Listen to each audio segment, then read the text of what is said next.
ہندوستان کا طاہر تو کھلا ہوا زہریلا ناگ ہے جس کو لوگ پہچان رہے ہیں. پہچانتے ہیں کہ وہ جب بولتا ہے تو زہر بولتا ہے, جب وہ بولتا ہے تو وہ آگ اگلتا ہے, جب بولتا ہے تو جہنمیوں کی بولی بولتا ہے. اس کو تو سب پہچانتے ہیں, مگر پاکستان والا وہ چولے بدلا کرتا ہے. جب وہ غیر مقلدوں میں جائے گا تو غیر مقلدوں کی بولی بولتا ہے, جب سنیوں میں آئے گا تو سنیوں کی بولی بولتا ہے, جب شیعوں میں جائے گا تو شیعوں میں بولتا ہے. اس کے رسالے منہاج القرآن میں یہ بڑے فخر کے ساتھ لکھا ہے, ہمارے ادارے منہاج القرآن میں بلا تفریق مذہب و ملت شیعہ سنی دیوبندی بریلوی اور اہل حدیث مودودی سب لوگ آتے ہیں اور ہم سب کی عزت کرتے ہیں, سب کو برابر کا درجہ دیتے ہیں. یہ کون لکھتے ہیں؟ یہ خود جناب طاہر القادری صاحب لکھ رہے ہیں. اب مجھے سمجھ میں نہیں آتا کہ یہ طاہر المادری ہیں کہ طاہر القادری ہیں, ان کو کیا کہا جائے کہ ادھر چوروں طرف کی باتیں کرتے ہیں.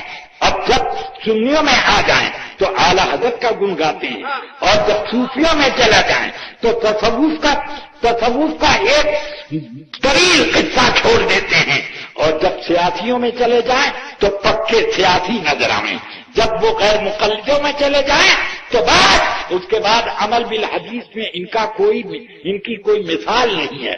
شیعوں میں چلے جائیں تو یا حسین کہنے میں کوئی ان کی نظیر نہیں ہے. یہ کیفیت ہو جاتی ہے. اب جو لوگ اس طریقے سے اپنی روٹی سینکا کرتے ہیں ان کے بارے میں ہم کیا کرتے ہیں سوائے اس کے کہ ان سے کیا ہمارا لینا اور دینا.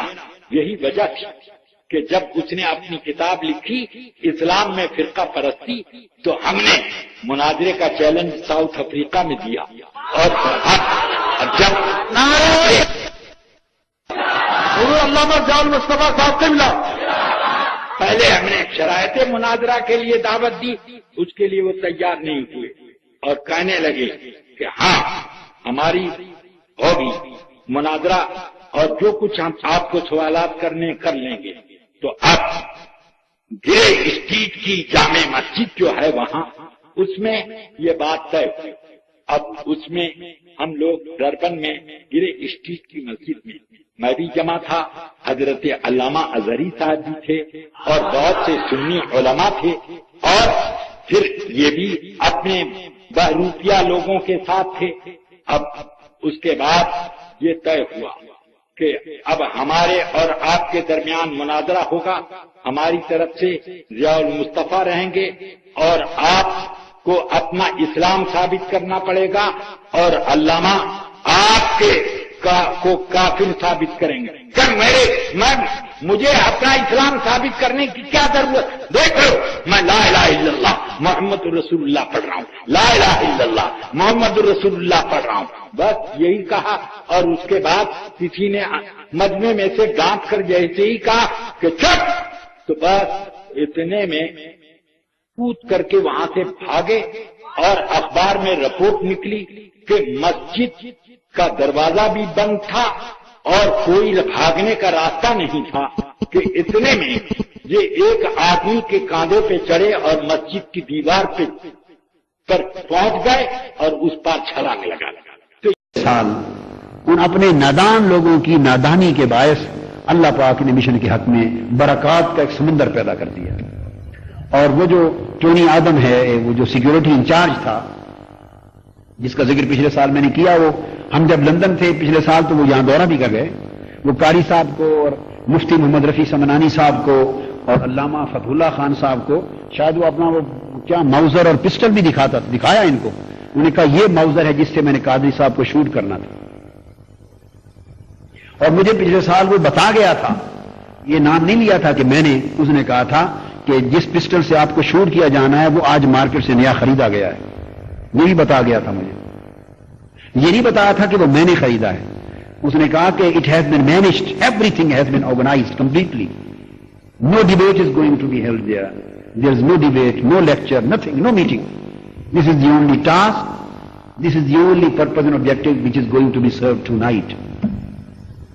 کہ جس پسٹل سے آپ کو شوٹ کیا جانا ہے وہ آج تازہ اسلحہ گولیاں خریدی گئی ہیں، ہر چیز تیاری مکمل ہے. میں صرف آپ کو بتانے آیا ہوں کہ ہم اتنا بڑا حادثہ جس میں اتنا بڑا خون بہ جائے اس دھرتی پر ہم نہیں چاہتے، اختلافات کے باوجود ہم نہیں چاہتے کہ یہ ہو. میں آپ کو ریکویسٹ کرنے آیا ہوں کائنڈلی پلیز آپ اس اجتماع میں نہ آئیں اور کینسل کر لیں اپنا پروگرام. یعنی یہ بھی اس کے اندر ایک پہلو تھا کہ خود جس کے سپرد تھا وہ خود بتانے آیا. میں ڈسکلوز نہیں کر سکتا مگر ہر چیز مقرر ہے. اس نے بتایا کہ آپ کے ارد گرد جن کو آپ سمجھیں گے نا بے سامعین بیٹھے ہوں، سامع نہیں ہوں گے، وہ مسلح افراد ہوں گے سادہ کپڑوں میں. میں نے اس کی بات سن لی. عصر کی نماز میں پڑھ چکا تھا، عصر کا وقت تھا، پڑھ کے سن کے میں نے کہا ٹھیک ہے Tony Adam, I have heard whatever you have told me, you go, thank you very much, I am coming this meeting, I am not afraid of death, whatever is going to happen let it happen. اور پھر وہی چھوڑیے. میں نے پھر ان کو کہا جو فیملی والے تھے حاجی ابراہیم تار، ان کو میں نے کہا میں ابھی نماز عصر کے بعد تھوڑی دیر تھکا ہوا ریسٹ کر لوں، مغرب تک میں سو لوں، آرام سے میں نیند کرتا ہوں. تو مغرب کی نماز سے 10 منٹ پہلے اٹھا دیں، نماز مغرب پڑھ کے نوافل پڑھ کے ہم روانہ ہو جائیں گے. جیسے الحمدللہ پھر ہم روانہ ہو گئے. پھر باقی بات ساری معلوم ہے.